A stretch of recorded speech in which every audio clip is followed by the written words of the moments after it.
Queridos amigos e amigas, muito boa tarde. Estamos dando início ao programa Espiritismo e Vida neste domingo, dia 17 de março de 2024, na nossa série Encontros com a Paz. Fazemos então nesta série um estudo do livro Pão Nosso, psicografia do nosso querido Chico Xavier, editado pelo Espírito de Emmanuel. Hoje nós vamos adentrar ao capítulo 113, que tem como título Tua Fé. E Emmanuel coloca uma passagem que está em Lucas, capítulo 8, versículo 48, que diz assim: E ele lhe disse: Tem bom ânimo, filha, a tua fé te salvou. Vá em paz. E Emmanuel comenta: É importante observar que o Divino Mestre, após o benefício dispensado, sempre se reporta ao prodígio da fé, patrimônio sublime daqueles que o procuram. Diversas vezes ouvimo-lo na expressiva afirmação: A tua fé te salvou. Doentes do corpo e da alma, depois do alívio ou da cura, escutam a frase generosa: é que a vontade e a confiança do homem são poderosos fatores no desenvolvimento e iluminação da vida. Então, neste primeiro ponto, nós vemos na última frase algo extremamente importante. A vontade e a confiança do homem são poderosos fatores no desenvolvimento e iluminação da vida. Muitas vezes ficamos nos perguntando como aumentar a nossa fé. A fé é algo que não se compra e que nem se constrói em nenhum templo religioso. A fé está diretamente ligada, conforme nos fala Emmanuel, à nossa vontade e à nossa confiança. Primeira vontade, a vontade de buscar o alívio, a vontade de buscar a cura. E, consequentemente, a confiança a quem estamos buscando este alívio ou esta cura. Somente através dessa vontade e dessa confiança é que vamos conseguir instalar em nós mesmos a virtude da fé. Por isso que Jesus, ao aliviar ou curar aqueles que o procuravam, sempre dizia a eles: a tua fé te salvou. Vá em paz. Porque, na verdade, Jesus simplesmente operava todas as condições morais e mediúnicas de um espírito de alta envergadura naquele que o procurava. Mas nada seria possível, nada se transformaria, nada se aliviaria ou se obteria a cura se não houvesse por parte daquela alma a vontade e a confiança. A vontade de ser aliviado ou de ser curado. E a confiança em Jesus. Então vejam como é importante todas as vezes que vamos ao templo religioso, seja ele de que natureza for, buscar algum alívio ou alguma cura para nós mesmos. Alívio com relação aos problemas de cada dia e muitas vezes a cura, desculpem, por um problema que estejamos vivenciando naquele momento. Um problema físico, por exemplo, um problema de doença. Antes de irmos procurar este alívio ou esta cura, é necessário que nós tenhamos vontade de realizar essa procura. E ao fazer esta procura, é muito importante que tenhamos confiança a quem fomos procurar. Todos aqueles que se aproximaram de Jesus, munidos de vontade e de confiança, foram por ele aliviados e curados. Por isso ele sempre dizia: a tua fé te aliviou, a tua fé te curou, a tua fé te salvou. Vá em paz. Para nós que somos espíritas e que frequentamos a casa espírita, é importante lembrar que, ao irmos à casa espírita em busca de alívio ou em busca de cura, não podemos depositar na casa espírita e nos trabalhadores que ali estão a simples determinação de nos aliviar ou de nos curar. É preciso que haja uma vontade verdadeira dentro de nós. É preciso que haja uma confiança verdadeira naquilo que fomos buscar.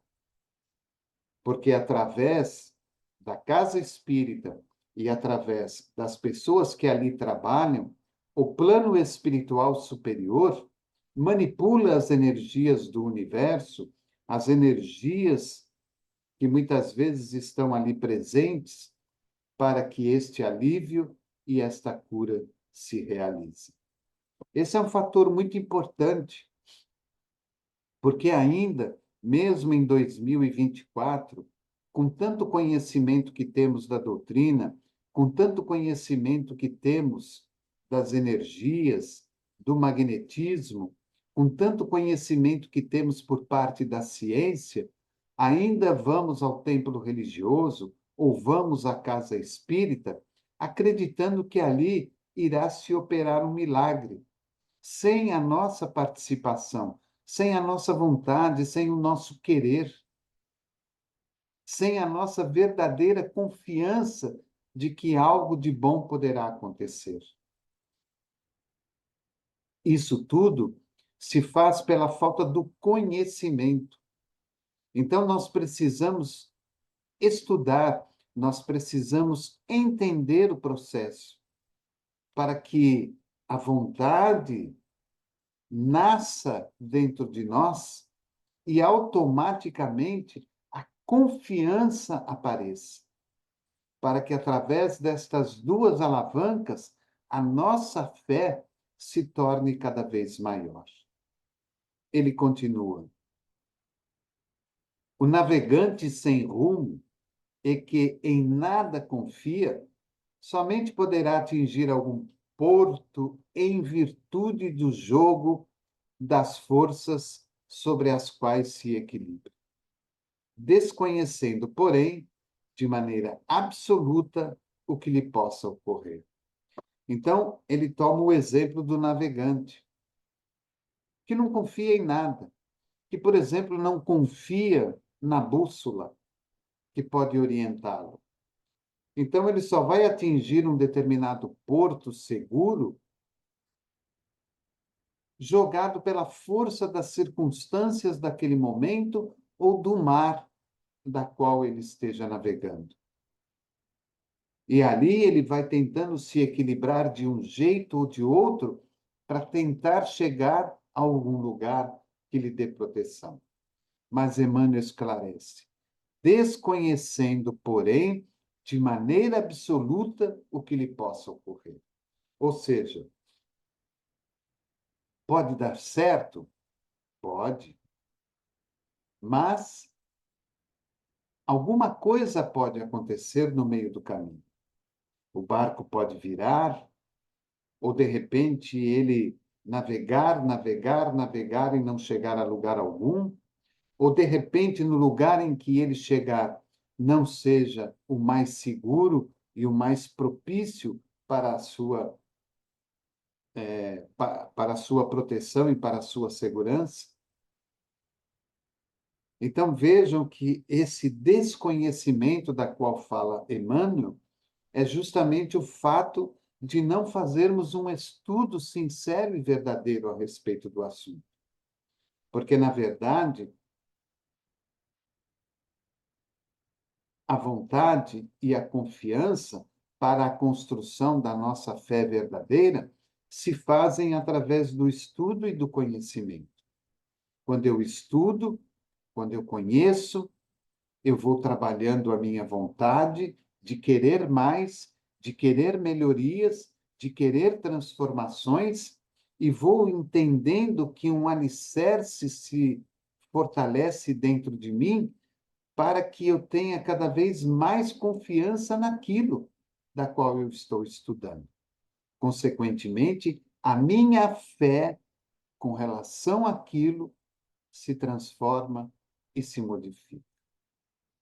O enfermo, descrente da ação de todos os remédios, é o primeiro a trabalhar contra a própria segurança.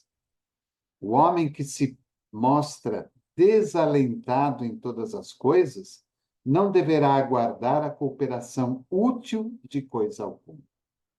Então, ele dá agora o exemplo do enfermo, que muitas vezes não acredita naquele remédio, não acredita naquele benefício.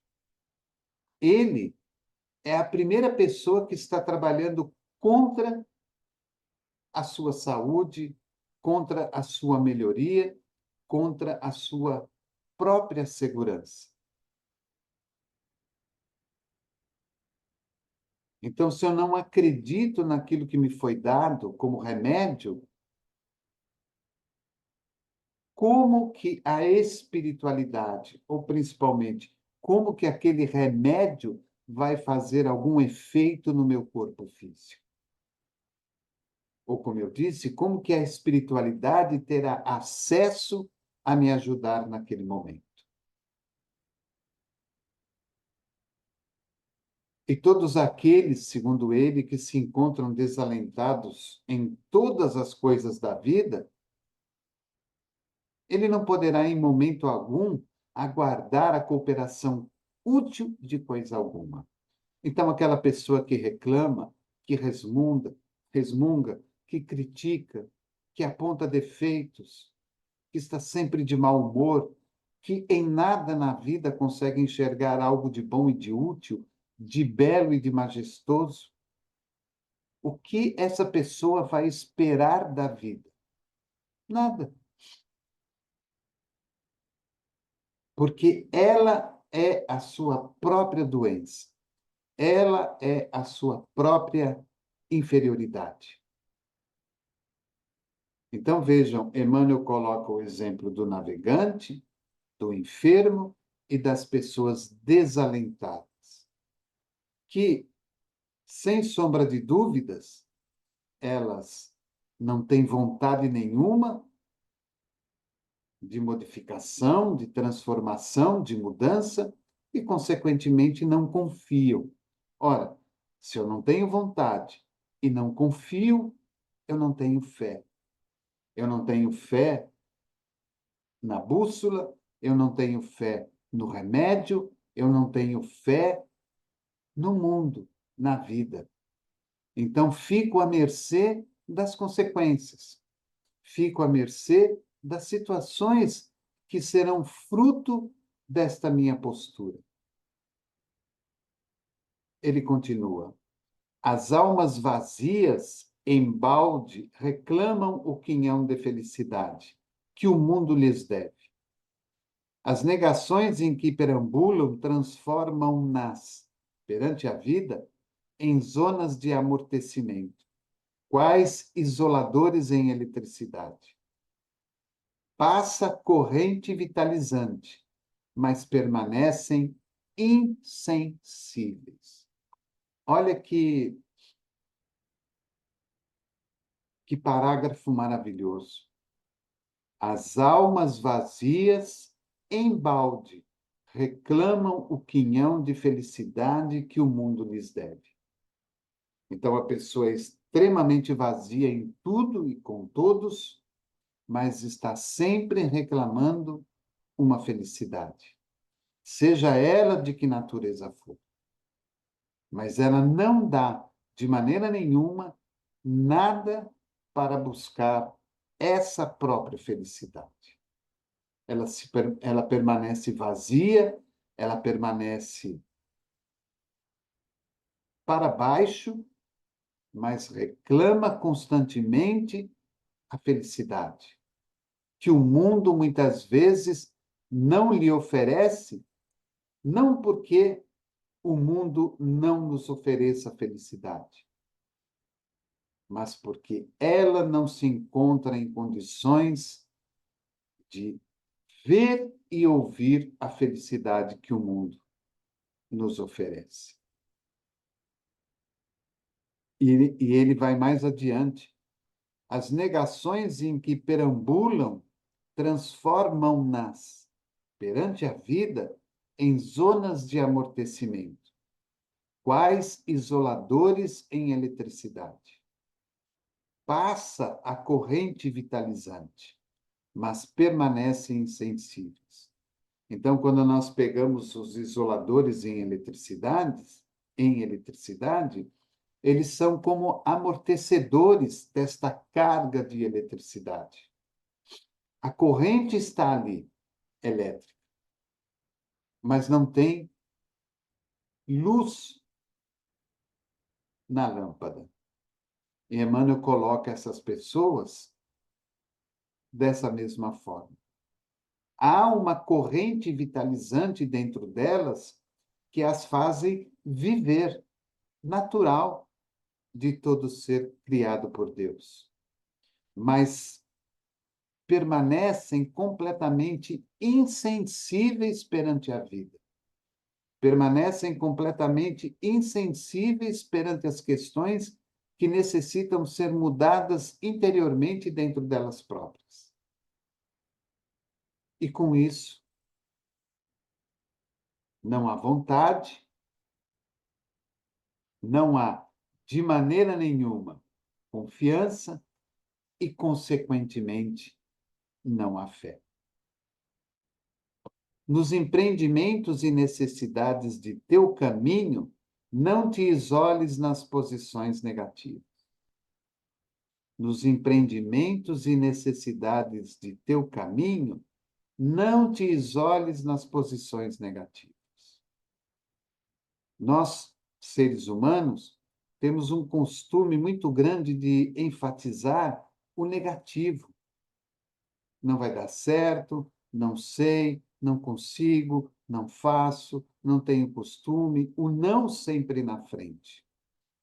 E ele fala: nos empreendimentos e necessidades de teu caminho, não te isoles nas posições negativas. Eu vou tentar, eu vou me esforçar para fazer, eu vou ler, obter algum conhecimento e vou realizar este intento. É o positivismo. É o positivismo que nos faz aprender a ter, acima de tudo, vontade e confiança, para que a fé se estabeleça dentro de nós. Deixar de lado aquilo que é ruim. O próprio Emmanuel fala, em outro momento, que todas as vezes que enfatizamos o negativo, o mal, ele se torna cada vez maior. Então, não vou conseguir, não vai dar certo, não vou melhorar, não vou me curar, não vou me aliviar. Então, você não vai mesmo. Eu vou me esforçar, eu vou estudar, vou aprender, vou me encher de um pouco de vontade para que a minha confiança se restabeleça e para que a minha fé aumente.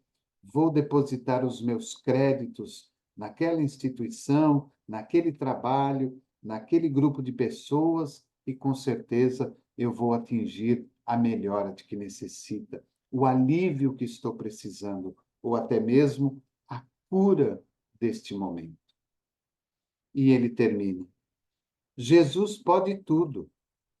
Teus amigos verdadeiros farão o possível por ti.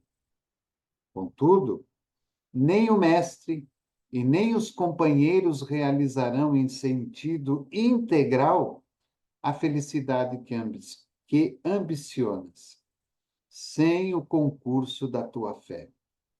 Porque também tu és filho do mesmo Deus, com as mesmas possibilidades de elevação. Jesus pode tudo. Teus amigos verdadeiros farão o possível por ti. Contudo, nem o mestre e nem os companheiros realizarão em sentido integral a felicidade que ambicionas, sem o concurso de tua fé. Porque também tu és filho do mesmo Deus, com as mesmas possibilidades de elevação. Jesus pode tudo, nós sabemos disso. E os amigos verdadeiros do nosso coração também podem fazer tudo por nós. Mas é preciso que nós tenhamos fé para que possamos atingir a felicidade que ambicionamos. Não depositemos em Jesus, na religião e nos companheiros de caminhada aquilo que cabe a nós, porque também tu és filho do mesmo Deus, com as mesmas possibilidades de elevação. Ora, se Jesus atingiu a luz, se as instituições atingiram a luz, se esses companheiros atingiram a luz, eu também posso atingir, porque eu sou filho do mesmo Deus que todos eles. Esta é a grande mensagem de Emmanuel, de que nós somos capazes de uma modificação, que nós somos capazes de uma transformação. E tudo depende, como disse ele lá no começo, da nossa vontade e da nossa confiança. A vontade e a confiança nos dá a determinação para construirmos e consolidarmos a nossa fé. Não importa se ela é grande, se ela é média ou se ela é pequena, mas ela está consolidada dentro de nós. E nós vamos nos aliviando e nos curando conforme as nossas possibilidades, conforme o nosso merecimento e conforme a permissão do próprio Jesus e do plano espiritual que nos assiste. Então fica aí a nossa reflexão de hoje, capítulo 113 do livro Pão Nosso, Tua Fé. Quero convidar a você, daqui a pouquinho, às 20 horas, a nossa outra série, o Estudo Sistematizado. Estamos aí fazendo um estudo do livro O Evangelho segundo o Espiritismo. Caso você queira e caso você possa, esteja presente conosco nesse outro estudo, incentivando a este grupo de companheiros que se determinaram em fazer o estudo de uma forma sistemática do Evangelho segundo o Espiritismo. E lembrar a todos que, a partir do dia 1º de abril, o programa Espiritismo e Vida aqui no YouTube estará com uma nova grade na sua programação. E também a Web Rádio Espiritismo e Vida, a partir do dia 1º de abril, terá uma nova programação 24 horas por dia. Agradeço pelo seu carinho, pela sua bondade, por nos ajudar na divulgação do canal e da rádio. Desejo um bom final de domingo e uma semana repleta de luz, de paz, de esperança e de alegria a você, à sua família, ao seu lar, ao seu trabalho. Programa Espiritismo e Vida, simples objetivo constante. Um forte abraço e até o próximo domingo.